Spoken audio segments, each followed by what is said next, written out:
Hello again, continuing our theme of planning, tracking, routine and training. It's important to note that it takes time to develop fitness. All you can do is apply the load to your system and then wait for your body to recover and adapt from that load and then apply another load.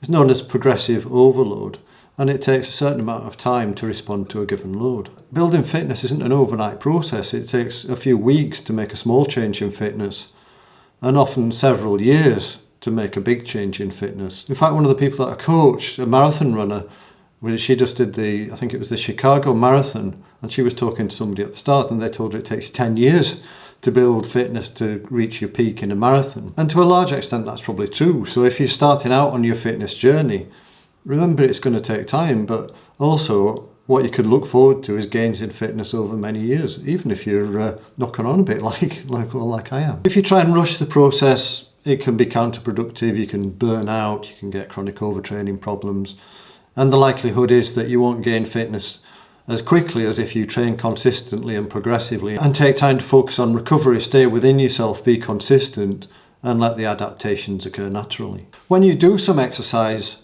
then your body gets tired. As you know, if you do some training, if you do a hard training session, you're quite tired after it.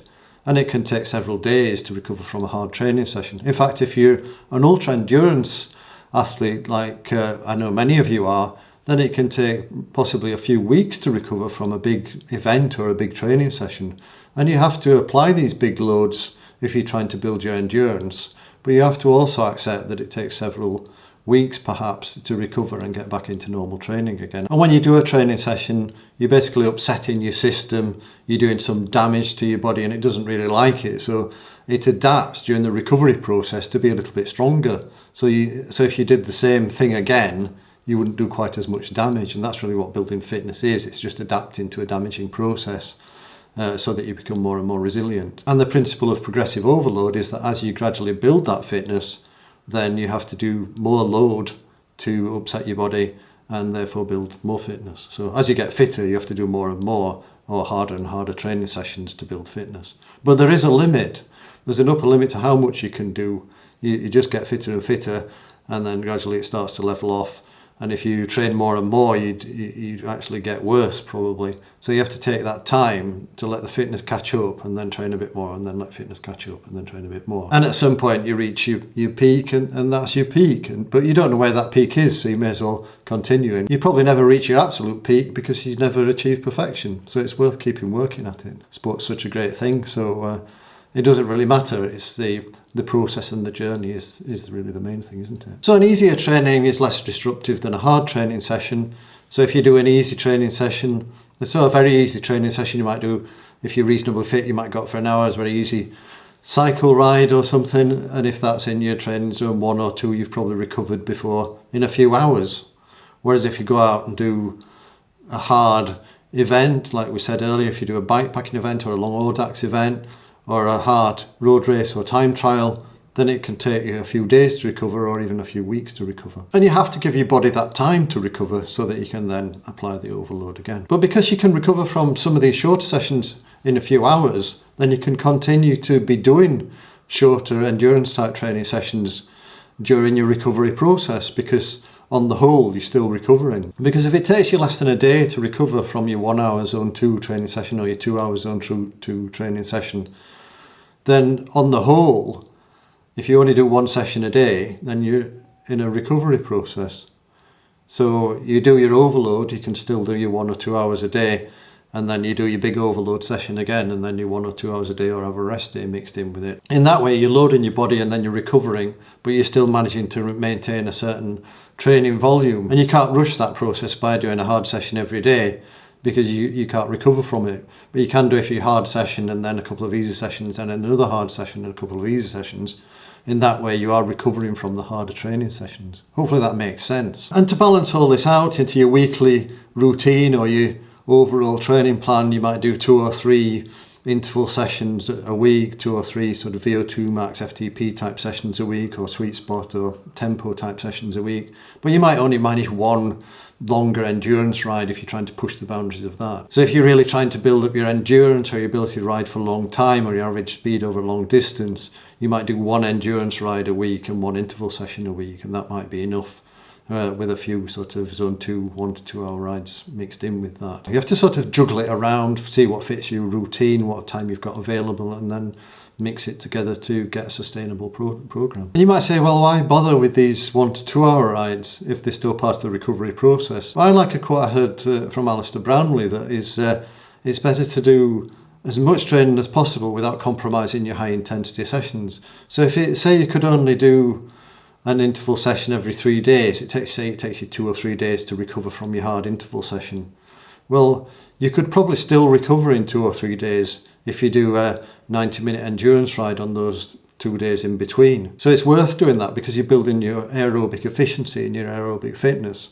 But you can't do another high intensity training session because that would stop your recovery and it wouldn't be of such a good quality. And it's important when you're doing high intensity training to make that of high quality. And this process of building fitness is sort of predictable, but there are lots of variables. So I think it's good to have goals. So work towards some sort of goals, but bear in mind that your fitness might develop faster than you expect, or it might develop slower than you expect. So having these sort of fixed time-bound goals that you have to absolutely achieve by a certain time is not really a good idea. And that's why I like to do this weekly routine where you do similar things on similar days each week, and maybe have 2 hard weeks, 1 easy week, or 3 hard weeks, 1 easy week, or even 1 hard week and 1 easy week, depending on the time of year. And then track progress with the various metrics. You might do a standard ride and see whether you get faster over that ride. If you're trying to improve your VO2 max, you might see what your power is at 5 minutes. Your 5-minute power is a reasonably good analogue to your VO2 max performance. Remember, you're not really trying to improve your VO2 max. It doesn't change very much over time. What you're trying to do is improve how fast you can go at your VO2 max. So it's your 5-minute power is a good thing to be testing if you're trying to build your VO2 max performance. And of course there's loads of tests for FTP if you're trying to track that. And if you're trying to build up your average speed for longer rides, then basically you have to do longer rides to see what your average speed is over those longer rides, and gradually that will improve over time if you're doing the training right. And if you're not doing the training right, then you need to change something. Or if you're not recovering properly, you might just be getting more and more tired and your performance is going down. So it might be that you just have to back off for a few weeks and see whether that improves your performance. And so because the timeline of building fitness isn't exactly predictable, if you've got some criteria to finish an event, say you've got a big event coming up and and that's obviously going to be on a certain date, and you want to finish your basic goal is to be able to finish it within the time limit, then you have to be able to do that distance. So if you can't do the distance, you have to build up to be able to do the distance. Once you're able to do that distance, then you can start thinking about getting faster. Or if you can't ride at the minimum speed to achieve your target, to sort of finish within the time limit, then you have to build your speed up to be able to ride at that speed, and then you build the distance. And if you don't make it, you don't make it. But the first thing to do is do the essential things, work on the essential things. So it might be to be able to ride for the duration of the event, or it might be able to ride at a certain average speed for a proportion of the event. And then you have to improve your performance. So you might want to then get faster so you can have more recovery during the event and enjoy the event more, or you want to get faster so that you can perform better during the event. And they're more like nice to haves rather than essentials. So because the timeline's not so predictable, you need to plan in accordance with certain things you have to be able to do and certain things it's nice to be able to do, and that would be improving your performance and like your dream goal as opposed to your it's your stretch goal as opposed to your main goal. So obviously you have to include some rest and recovery in this training plan, and also bear in mind that you're overloading your system, then you're recovering from it. And as long as you're overloading your system, you're going to get some sort of response. So don't go mad and flog yourself to death so that it takes you ages to recover. Just work hard enough to create some overload, so you're working a bit harder than your body wants to work. You know, you're breathing hard if you're doing your VO2 max session. Your legs are hurting a bit if you're doing a FTP session, and then you just repeat it and do maybe 5 by 5 minutes as a great FTP type session with a minute recovery. And then you can do that again later in the week. Whereas if you totally wreck yourself, you might need a week to recover, and the fitness gains might start to disappear. So you're much better staying within yourself, having a routine that you can sustain consistently week on week, and doing that regularly and with a frequent overload, than you would be just doing some massive event and then spending ages to recover. And the only real caveat to that is if you're trying to build your endurance to ride for a long way or run for a long way, well, at some point you have to ride for a long way or run for a long way, and that can take a long time to recover from. And that's something I was talking about in the last video, where it's a case of deciding what to work on. And for me, I'm trying to build my endurance at the moment. It's a little project that I've got on, and I'm doing a video on my fitness journey. If you want to hook into that, it'd be great to get your feedback on it. So I'm doing some long rides, and then it's taken me quite a while to recover from that. But my main focus is the long rides. So I'm doing the long rides, recovering, taking the fitness from that, and then doing a slightly longer ride. And use some simple metrics to check in on progress. You can do some formal tests, like a 1-minute test, 5-minute test, 20-minute test, or a 1-hour test, or something like that, in a controlled environment. Or you can just use Strava segments, or you can use the Strava matched rides, or you can set up your own little time trial type thing, or just observe your average speed improving over time, or your heart rate reducing for a certain time on one of your standard routes.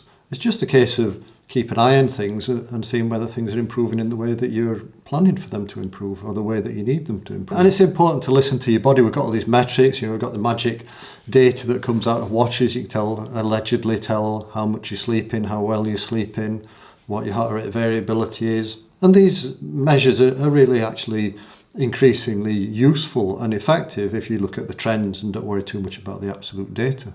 But also how you feel. Are you a bit more grumpy than usual? Do you feel you're not slept well? Are you more agitated? Is work stress playing on your mind? Is life difficult at home? Or have you got more DIY to deal with or something like that? These are all stressors, and they affect your recovery. So if you're feeling a bit more tired than you would expect, look for some of the external factors that might be playing a role in impeding your recovery and slowing things down, and see whether you can address them and improve your lifestyle a little bit. So the things to remember are, one, it takes time to build fitness. You can't really rush the process. You can do good things, have a good lifestyle, and improve the rate of your recovery. But that rate of recovery, there is a maximum rate of recovery. And if you try and go beyond that and push things too hard, then you're just looking for trouble, and you're probably going to get fitter slower than you would expect, or you might even just get worse. It requires time and patience, and often people are driven to, you've got an exciting goal to work towards, and it can be a bit frustrating if the gains aren't what you think they should be. But remember, the gains are what they are. You can't force them to be what you want them to be just by thinking them to be what you want them to be. Don't compare yourself to others. Everybody develops at a different rate, and people develop at different rates at different times. You might be a slow starter, and then you might build fitness quite quickly after a certain period of time, or it might be that you build fitness for longer than one of your training partners or somebody else that you know. And certainly don't try and compare yourself to the elite professional athletes that you see on telly or read about in the press, because they're just specially highly talented people. Focus on gradual improvement, so make small steps. Don't try for a big gain in fitness. Don't try for big changes. It's small changes build up over time to make the big changes happen. And one thing you can do actually, which is quite nice, is after a few months, look back on where you were a few months ago. I quite often do that with the people that I coach. In one of the analysis tools I use, WKO5, you can look at the performance or maximum performances for certain durations, the power duration curve for a year, and then look at it for the year before and see how much it's changed. And often there's a big change, and you just don't see it happening because it happens so gradually. Don't try for big changes, just make small changes, be consistent, and let your fitness develop. And then now and again look back and see how big the changes are that you've made. And it's really motivating and encouraging. So by following these principles, you can build your fitness gradually over time and enjoy the long-term benefits of a sustainable development in fitness. And that's really what you want, a long time enjoying your sport and not just a one-hit wonder. Anyway, I hope you find this useful and interesting, encouraging and motivating. Please like and subscribe if you're enjoying these videos and find them useful. And if you want me to work with you, then please get in touch. We've got an amazing group plan, a training group where we all work together and learn from each other. It's really affordable, it comes with a training plan and unlimited email support, or we coach people one-to-one, and that can make a huge difference to people's performance. Having an objective helper can make a big difference.